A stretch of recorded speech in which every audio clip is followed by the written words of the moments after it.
मैं यह कहकर प्रारंभ करूँगा कि मुझे कुत्तों से अतिशय लगाव है।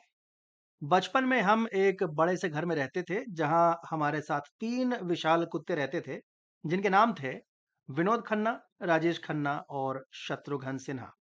हम सब भाई-बहन, कज़िन्स बड़ा प्रेम करते थे उनसे। उनके पास मौज-मस्ती के लिए एक विशाल छत थी और दौड़ने के लिए एक बड़ा-सा बगीचा। हालाँकि ये तीनों भर-भर के खाते थे और कभी-कभी लंबे समय तक भौंकते थे, लेकिन इन्होंने अपने पूरे जीवन में किसी को काटा नहीं।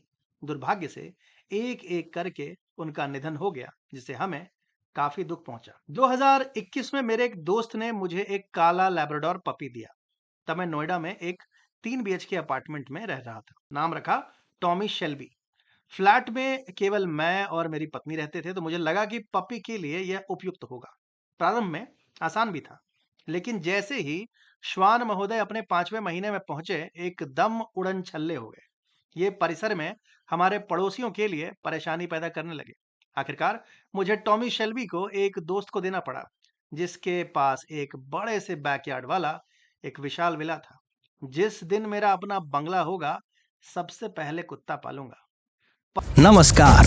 आप देख रहे हैं टीएफआई भारतीय सोशल मीडिया का ओजी।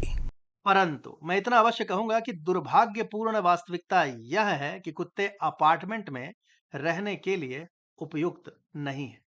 वे खुले स्थानों पर ही फलते फूलते हैं, इधर उधर दौड़ने में आनंद लेते हैं और अजनबियों को सूंघने में उन्हें एक विचित्र आनंद की अनुभूति होती है, जिनमें से कुछ को कुत्तों से एलर्जी हो सकती है या उनसे डर लगता हो। एक आधुनिक शहर के अपार्टमेंट में कुत्तों के पास घूमने के लिए सीमित स्थान होता है और सूंघने के लिए बहुत सारे लोग।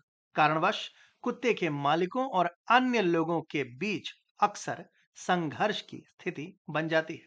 इसे समझने के लिए आइए अपना ध्यान नोएडा की ओर करते हैं, जो है 21वीं सदी का एक मॉडर्न शहर। नोएडा में एक बड़ी अपार्टमेंट सोसाइटी में 4000 परिवार आराम से रह सकते हैं और यहां तक कि सबसे छोटे अपार्टमेंट सोसाइटीज में भी 1000 से अधिक परिवार रह सकते हैं। अर्थात सीमित क्षेत्र में एक बहुत बड़ी जनसंख्या रहती है। अब आप कुत्तों को इस मिश्रण में सम्मिलित करते हैं तो संघर्ष अवश्यंभावी हो जाता है। अब इन घटनाओं को देखें। 7 जुलाई 2023 को नोएडा के सेक्टर 137 में लॉजिक्स ब्लॉसम काउंटी से एक वीडियो सामने आया, जिसमें निवासियों के बीच एक कुत्ते के मजल पहनने को लेकर विवाद हो गया। 40 सेकंड के वीडियो में एक लिफ्ट के अंदर एक जोड़ा कुत्ते के काटने की घटनाओं की बढ़ती संख्या के कारण एक महिला से अपने कुत्ते पर मजल लगाने का अनुरोध करते हुए देखा जा सकता है। कुत्ते की मालकिन ने मना कर दिया और टकराव बढ़ गया। निवासियों ने उसके फैसले पर सवाल उठाए और तब हुई तमाचों की बारिश। 17 नवंबर 2022 को ग्रेटर नोएडा औद्योगिक विकास प्राधिकरण अर्थात जीएनआईडीए ने ग्रेटर नोएडा पश्चिम में ला रेजिडेंशिया सोसाइटी में रहने वाले कार्तिक गांधी नाम के एक कुत्ते के मालिक पर 10,000 रुपए का जुर्माना लगाया। यह जुर्माना 16 नवंबर को सोसाइटी लिफ्ट में कार्तिक के पालतू कुत्ते द्वारा एक लड़के को काटने के बाद लगाया गया था। यह जीएनआईडीए द्वारा पालतू जानवर को नियंत्रित करने में कुत्ते के मालिक की लापरवाही के लिए इस तरह का जुर्माना लगाने का पहला उदाहरण था। इसके अतिरिक्त जीएनआईडीए ने कार्तिक को पीड़ित के इलाज का पूरा खर्च वहन करने का निर्देश भी दिया। 31 अक्टूबर 2023 को नोएडा के एक आवासीय परिसर में एक और घटना हुई, जिसमें पालतू जानवरों को लेकर विवाद शामिल था। एक लिफ्ट में अपने पालतू जानवर को ले जा रहे एक पुरुष और एक महिला के बीच बहस हाथापाई में बदल गया। थप्पड़ों का आदान प्रदान हुआ। यह घटना लिफ्ट के अंदर लगे सीसीटीवी कैमरे में रिकॉर्ड हो गई और सोशल मीडिया पर वायरल भी हो गई। विवाद तब शुरू हुआ जब आदमी ने महिला द्वारा अपने कुत्ते को लिफ्ट में लाने पर आपत्ति जताई। आवारा कुत्तों को खाना खिलाना एक पुण्य कार्य। हिंदू ग्रंथ भी कहते हैं कि श्वानों को भोजन कराने से व्यक्तियों को उनके बुरे कर्मों से मुक्ति मिलती है। हालांकि आवारा जानवरों को खिलाने का जो फैशन चल रहा है, उससे स्थिति परेशानी वाली हो गई है। विशेष रूप से नोएडा जैसे शहरी क्षेत्रों में अक्सर आवारा कुत्तों को खिलाने के परिणाम स्वरूप आवासीय सोसाइटी के भीतर कुत्तों का जमावड़ा होता है, जिससे निवासियों के लिए विभिन्न चुनौतियां पैदा हो जाती है। नोएडा की एक हाउसिंग सोसाइटी में हाल ही में हुई एक घटना सोसाइटी के भीतर आवारा कुत्तों को खिलाने को लेकर एक महिला और कई निवासियों के बीच गर्मा गर्म बहस के एक वीडियो के कारण वायरल हो गई। वीडियो महिला के सोसाइटी निवासियों के साथ मौखिक युद्ध से शुरू होती है, जो उसके कार्यों का विरोध करते हैं। महिला अपनी गतिविधियों के लिए कानूनी समर्थन का हवाला देते हुए कुत्तों को खिलाने को अपना अधिकार बताती है। फिर देवी जी निवासियों को चुनौती दे देती है।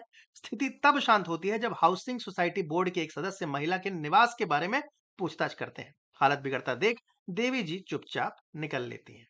कैमरे में कैद एक अन्य घटना में नोएडा के सेक्टर 75 में एक आवासीय परिसर में कुत्तों को खाना खिलाने वाली एक लड़की पर 3 महिलाओं और एक पुरुष ने हिंसक हमला किया था। एक अन्य दुखद घटना में आवारा कुत्तों ने एक बच्चे को मार डाला। कुत्ते प्रेमियों और निवासियों के समूहों के बीच संघर्ष और बहस को कम करने के लिए नोएडा प्राधिकरण ने पहले से ही शहर भर के विभिन्न क्षेत्रों में भोजन स्थल निर्धारित कर दिए हैं, लेकिन इस नियम का अक्सर उल्लंघन किया जाता है। ऐसी स्थिति में मुद्दा यह है कि कुत्तों के मालिकों को अक्सर सार्वजनिक सहानुभूति मिलती है, क्योंकि कुत्ते क्यूट माने जाते हैं। आवारा कुत्तों को खाना खिलाने वालों को अक्सर निस्वार्थ व्यक्तियों के रूप में देखा जाता है, जो कोई गलत काम कर ही नहीं सकते हैं। जो लोग कुत्तों के मालिकों के साथ संघर्ष करते हैं, उन्हें कुत्तों से घृणा करने वाले हृदय विहीन लोगों की संज्ञा दे दी जाती है। जो व्यक्ति आवारा कुत्तों को खाना खिलाने वालों को रोकने के लिए हस्तक्षेप करते हैं, उन्हें खलनायक के रूप में देखा जाता है। हालांकि निष्पक्ष रूप से स्थिति का आकलन करना आवश्यक है। हर किसी से कुत्ता प्रेमी होने की उम्मीद नहीं करनी चाहिए, और कुछ लोग तो कुत्तों से डरते भी हैं या उन्हें एलर्जी होती है। सर्वप्रथम और सबसे महत्वपूर्ण, यदि आप एक अपार्टमेंट में रहते हैं तो ध्यान से विचार करें कि कुत्ता पालना उचित है या नहीं।